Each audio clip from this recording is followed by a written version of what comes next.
নমস্কার, আমি ফাল্গুনী।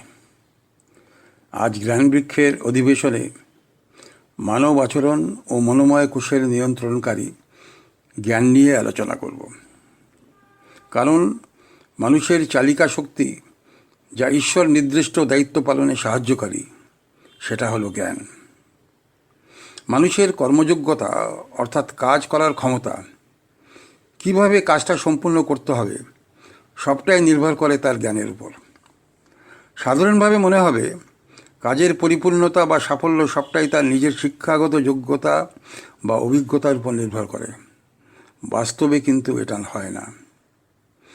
কারণ পরিপূর্ণতার জন্য দরকার অনেকের সহযোগিতা, কর্মসাথীদের পারস্পরিক সম্পর্ক, বন্ধুত্ব, সবার সাথে সমন্বয়, নিজের আত্মিক চেতনা, অতীতের উপলব্ধি ও শিক্ষা, পঠন পাঠনের মধ্যে দিয়ে সঠিক শিক্ষা, আচরণ, আরও অনেক কিছু। তার মধ্যে প্রধান হল পরম পিতার আশীর্বাদ ও সহযোগিতা। একটা মৌলিক চেতনা যদি মানুষের অন্তরে স্থাপিত হয় যে কাজটা আমি করছি তা ঈশ্বর নির্দেশিত এবং কাজের ফল ঈশ্বরের হাতে, তাহলে মনের চাপ কমবে, কাজ বা কর্তব্য পালন সহজ হয়ে উঠবে।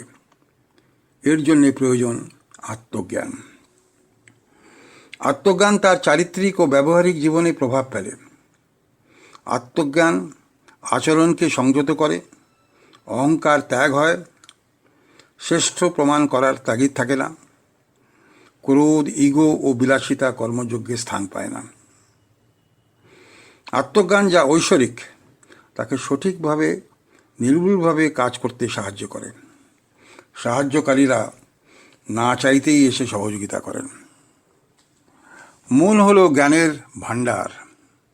এই মনই প্রয়োজনীয় কাজ করার জন্য ব্রেনে ভাইব্রেশন পাঠায়। ব্রেন থেকে ইলেকট্রোম্যাগনেটিক ওয়েভ, যাকে ইইজি বলা হয়, চেতনা ও মনের উদ্দেশ্য অনুযায়ী দেহের অর্গানে পাঠায়। তার মারফতই দেহ কাজ করে। সুতরাং ভালোভাবে কাজ করতে হলে মন থেকে ভালো ভাইব্রেশন ফিল্টার করে সঠিক ভাইব্রেশন পাঠাতে হবে। সুতরাং সচেতন ও অবচেতন মনকে জ্ঞান সংগ্রহকারী করে তুলতে হবে। ঐশ্বরিক ভাইব্রেশন গ্রহণ করতে মনের বাস্ক খালি করতে হবে। এখানেই প্রয়োজন ঐশ্বরিক ইন্টারভেনশন অর্থাৎ হস্তক্ষেপ। 95% অপ্রয়োজনীয় অবচেতন মনে জমা থাকা ভাইব্রেশন তাড়িয়ে দিতে হবে। এর ফলেই হবে আত্মজ্ঞান। চেতনাকে নকারাত্মক চিন্তা ভাবনা থেকে দূরে রাখতে হবে। সুতরাং আসল জ্ঞান হল আধ্যাত্মিক জাগরণ, যার ফলে ঈশ্বর নিজেই মানুষকে দায়িত্ব পালনের জন্য প্রয়োজনীয় রসদ যোগাবেন। এটা হবে না চাইলেও। এবার জ্ঞান সম্বন্ধে গীতায় কি বলা আছে সেটাই আলোচনা করি। লেখা আছে, আসল জ্ঞান নিজেকে জানা, বোঝা ও তার গতিপথ এবং সাথে আধ্যাত্মিক জাগরণ। আত্মজ্ঞান অনুভূতি দেয়, তার কর্ম ঈশ্বর নির্দেশিত। দেখবেন কর্মপদ্ধতি, পুঁথিগত জ্ঞান, স্ট্যান্ডার্ড অপারেটিং প্রসিডিয়ার ইত্যাদি সব এক অজানা শক্তি আপনাকে প্রয়োজন মতো আহরণ করতে সাহায্য করছেন। আপনার শিক্ষা হবে যথাযথ, প্রকৃত, যা কর্মে সহায়ক হবে। আপনার মনের শক্তি আপনাকে ঠিক পথে চালিত করবে। উপরি পাওনা। আত্মজ্ঞানীর মোক্ষ লাভ সহজ হয়।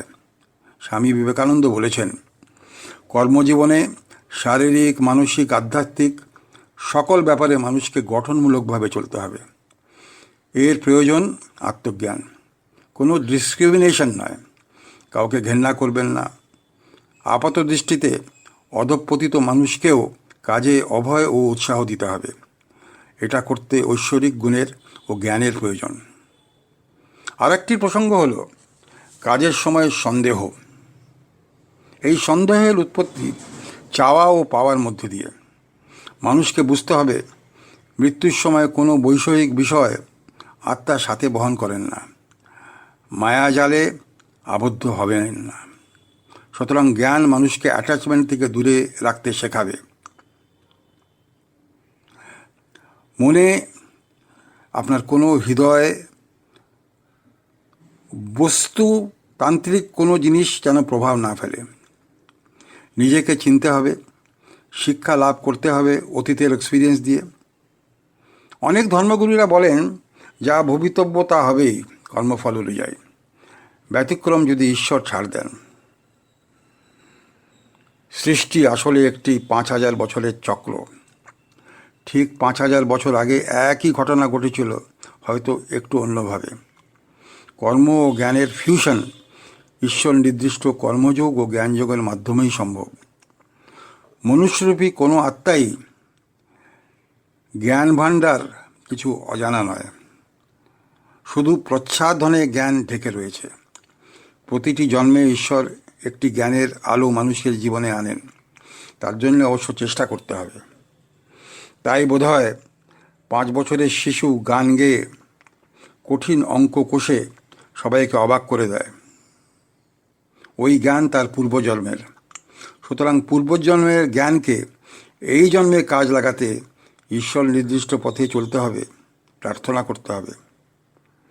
সবার শেষে আজ বলি, আত্মজ্ঞানী হন, দেহ অভিমানী হবেন না।